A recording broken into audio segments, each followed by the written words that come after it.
Madam President, I rise today to speak about the James M. Inhofe National Defense Authorization Act for this fiscal year 2023 about to come before us.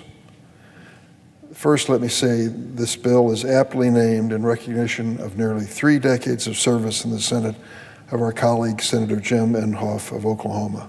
I count him as a friend, and I wish him the very best in his future endeavor. I am grateful to him, Chairman Jack Reed from Rhode Island, and their staff for working to produce this bill. This is the 62nd year that Congress has reached a bipartisan, bicameral agreement to produce this defense authorization bill. It's about the only thing which you can count on with regularity every year, and I commend Senator Reed and Senator Inhofe for maintaining that tradition and maintaining our commitment to the men and women in uniform and the defense of the United States. This fiscal year 23 defense authorization bill has a top line of nearly $858 billion for defense and a deserved 4.6% pay raise for our troops, 4.6% pay raise for our troops. That's the largest increase in 20 years to help military families deal with inflation. The bill also supports employment opportunities for military spouses, their kids, and improved military housing and child care. It ensures that the United States can defend effectively against threats from China, North Korea, or any other nation foolish enough to challenge. And it boosts military aid to Ukraine, which is at the front line of democracy as it defends against the Russian thugs' brutal and illegal war. The bill invests in important and innovative capabilities and technologies to improve the safety of military tactical vehicles and discover PFAS-free alternatives to firefighting.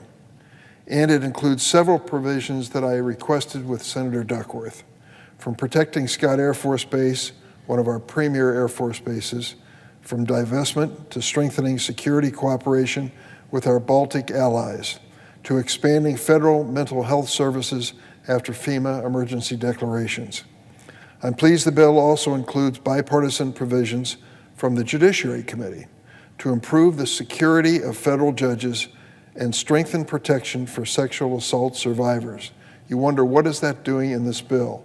This bill is the vehicle for many good things to happen.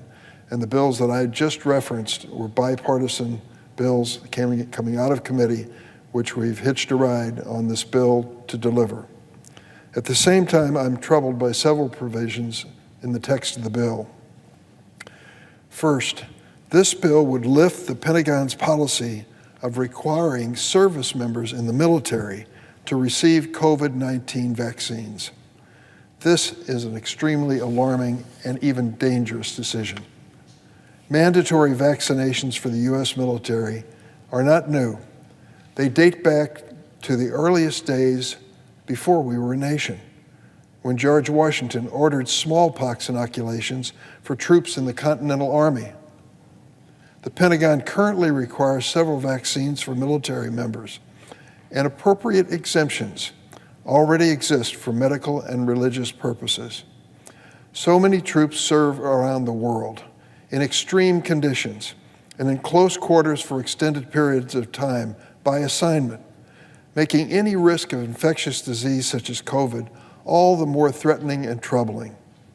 And the lingering damage of long COVID, and don't discount it, there are members of the Senate who are privately and quietly battling with this issue, include respiratory, heart, neurological, and autoimmune conditions. This underscores the importance of our service members being vaccinated. Thankfully, more than 97% of all Department of Defense employees have been fully vaccinated, and more than 99% of active duty service members have had at least one dose. But the repeal of this mandate at the insistence of Republican members of the House is a dangerous, disturbing insertion of politics into an important public health and national security matter.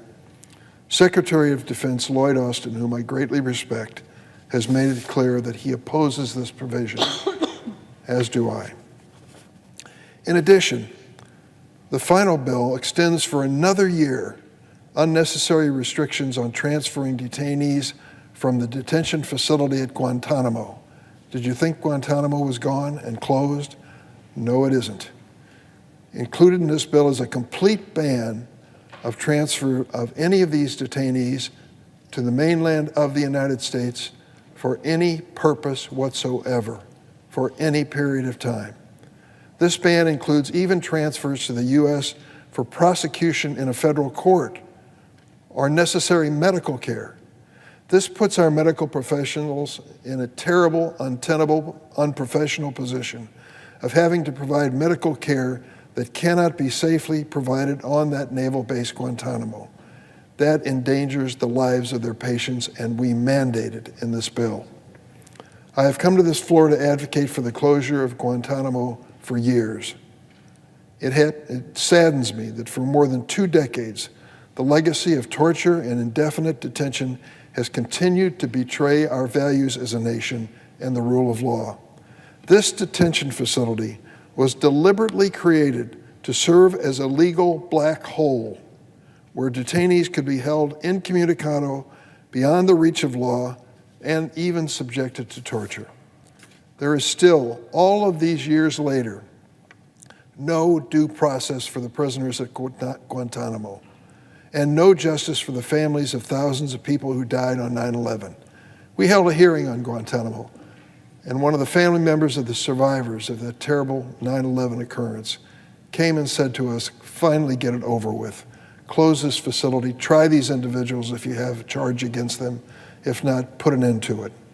Since that prison opened in Guantanamo, hundreds of detainees have come and gone. Today, there are 35 individuals at an unjustified and embarrassing cost of $550 million per year to keep the facility open. Quick math, we're spending $15 million a year for each of these detainees while there are ample vacancies in our federal prisons. Why? The vast majority of the men who remain indefinitely detained have never been charged with any crime and have been unanimously approved for transfer by defense and intelligence agencies. And American taxpayers pay $15 million a year for each of them to stay at Guantanamo. They languish at Guantanamo for no justifiable reason and contrary to any notion of due process or rule of law. I filed an amendment to this bill that I'm referring to earlier this fall to close this prison at Guantanamo once and for all, put it behind us. And I'm disappointed it wasn't taken up, and the final bill doesn't address it. The Senate again did not have a regular floor process for this bill, which would have allowed debate and amendments. That's what the Senate used to do routinely.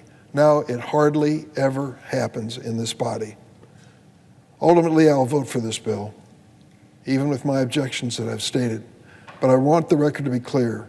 The Defense Authorization Act has not been bogged down by, quote, liberal nonsense, close quote, as the Senate Minority Leader stated last week on the floor of the Senate. The reality is this bill authorizes nearly $75 billion more for the national defense compared to the last fiscal year, a significant increase, critical for our nation's defense and our troops. But I hope it will be matched by an omnibus by non-defense spending to keep parity as well. We must finalize and pass an omnibus bill without delay to keep our federal government functioning. I want to note one top priority that should have been included in this bill and should be included now in the omnibus spending bill. The Bipartisan Justice for Victims of War Crimes Act is co-sponsored by Republican Senator Chuck Grassley and myself. We introduced it with several of the colleagues joining us. Most Americans would be shocked to learn that the laws of the United States of America do not allow us to prosecute foreign war criminals who are roaming free right here in the United States. Hard to believe. As that unspeakable atrocity continues in Ukraine, we must not allow those who are murdering and torturing the people of Ukraine to come and reside in the United States with impunity, period. We must close this gap in our laws and ensure that foreign nationals here on our soil can be prosecuted for war crimes. America must send a message to the Vladimir Putins of the world that their henchmen will find no safe haven here. I look forward to finally getting to this critical bill as soon as possible.